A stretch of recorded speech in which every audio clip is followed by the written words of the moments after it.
बहुजन समाज की हर खबर पाने के लिए सब्सक्राइब करें अम्बेडकर पीपल्स वॉइस और बेल आइकन दबाएं।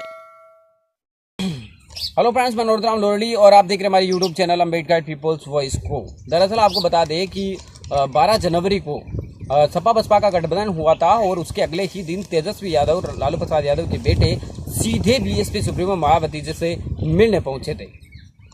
मायावती जी से मिलने के बाद ये खबरें सामने आई थी मीडिया के अंदर कि क्या तेजस्वी यादव समाजवादी पार्टी और बसपा का गठबंधन है वो उत्तर प्रदेश के बाद बिहार में भी होगा क्या। लेकिन इसकी खबरें लगते लगते उस समय दी एंड हो गई जब तेजस्वी यादव की तरफ से महागठबंधन का ऐलान किया गया और बहुजन समाजवादी पार्टी का उनमें नाम ही नहीं था। उसके बाद बसपा सुप्रीमो मायावती ने 40 सीटों पर अकेले चुनाव लड़ने का ऐलान कर दिया था। लेकिन दरअसल आपको बता दें कि क्या तेजस्वी यादव जो है वो कांग्रेस की जो जाल बुना था कांग्रेस ने या बीजेपी ने, उस जाल के अंदर फंस गई है। बात करें कि बिहार की, तो बिहार के अंदर तेजस्वी यादव ने कांग्रेस के उनके मन मुताबिक उनकी सीटें दी है, 9 सीटें दी है, प्लस पहली जो राज्यसभा की सीट होगी बिहार से वो भी उनको दे दी है। लेकिन उसके बावजूद भी जो कांग्रेस की तरफ से है वो गठबंधन को बिल्कुल भी साथ नहीं लिया जा रहा है। यानी कि तेजस्वी यादव को हराने की या तो कांग्रेस रणनीति बना रही है, लेकिन हमने तो आपको कई वीडियो बनाकर आपको दिखाए हैं, कई सारे एक्सपोज किए हैं कांग्रेस को कि जो कांग्रेस है वो बहुजन समाज की पार्टियों को आगे बढ़ना नहीं देना चाहती है।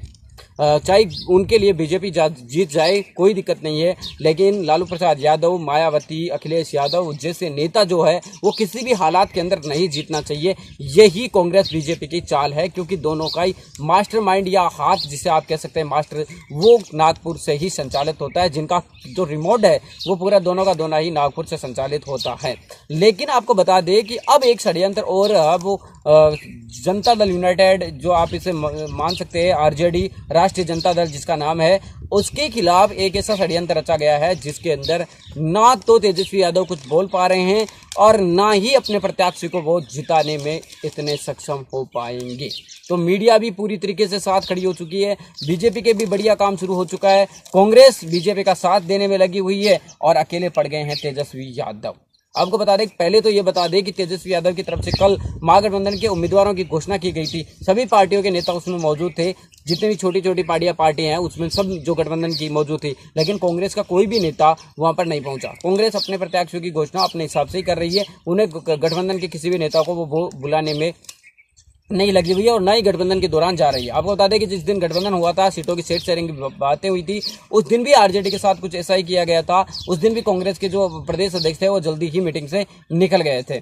तो ये कई चीजें ऐसी बातें हैं जो संकेतों में इशारा करती है, लेकिन ये राजनीति में काफी ज्यादा महत्वपूर्ण इशारा समझा जा सकता है कि एक राजनीतिक दल जो गठबंधन के साथ है वो एक साथ दोनों पार्टियां एक साथ क्यों नहीं बैठने पर लगी हुई है। अब आपको बता दें, बात करें बेगूसराय की, जहां से कन्हैया कुमार चुनाव लड़ रहे हैं। जी हाँ, कन्हैया कुमार आप जान गए होंगे, जेएनयू के छात्र संघ अध्यक्ष रहे हुए हैं और उनके ऊपर कई सारे आरोप भी लगे थे और अब उनके ऊपर वो चुनाव लड़ रहे हैं। बीजेपी की तरफ से यहाँ पे गिरिराज सिंह को टिकट दिया गया है और ये जो सीट है गठबंधन के तहत वो लालू प्रसाद यादव के पास आई है, यानी आरजेडी के पास आई है।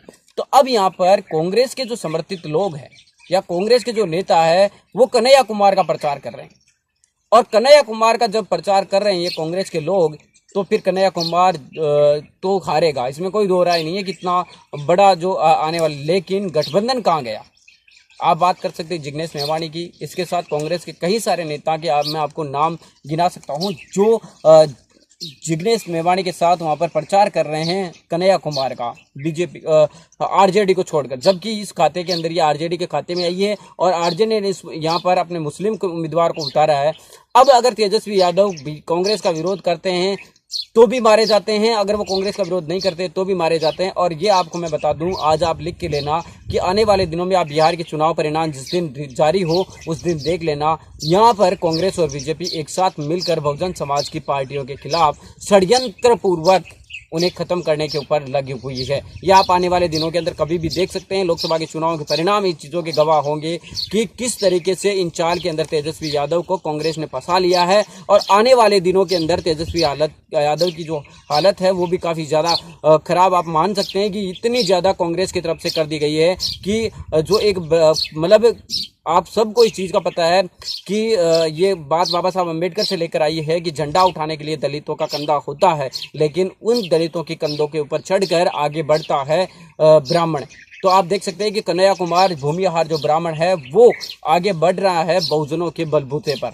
बहुजन उसका झंडा उठाने के लिए जगनेश मेवाणी से लेकर मैं तमाम ऐसे बहुत सारे नाम है, करीब 1 दर्जन से ज्यादा लोग हैं जो कांग्रेस से जुड़े हुए हैं और कन्हैया कुमार का प्रचार करने। हार्दिक पटेल, आप इनमें एक नाम और जोड़ सकते हैं, हार्दिक पटेल जो कांग्रेस का नेता है वो भी प्रचार करने जाएंगे कन्हैया कुमार का। तो ये बड़े बड़े नाम जो है वो कांग्रेस के बजाय आरजेडी के बजाय उनका प्रचार करने में लगे हुए। तो साफ तरीके से देखा जा सकता है कि आने वाले दिनों के अंदर आरजेडी को नुकसानदायक ये गठबंधन होने जाएगा। अगर ये गठबंधन सपा बसपा और जो बनने राजनीतिक दल है उनके साथ कांग्रेस को अगर साथ ना लेते लालू प्रसाद यादव तो शायद काफ़ी ज़्यादा बेहतर स्थिति के अंदर होते। लेकिन बिहार के परिणाम मुझे कहीं ना कहीं डाउटफुल लग रहे हैं। आपकी क्या राय है इस मामले में? क्या सपा बसपा और आरजेडी जैसी पार्टियों के खिलाफ कांग्रेस बीजेपी षड्यंत्र करती है? क्या बिहार के अंदर षड्यंत्र के अंदर लालू प्रसाद यादव पूरी तरीके से कांग्रेस के षड्यंत्र में फंस चुके हैं? यही आप मुझे कमेंट करके बताना। तब तक आपसे लेते विदा, लेकिन वीडियो को लाइक करें, कमेंट करें और शेयर करें।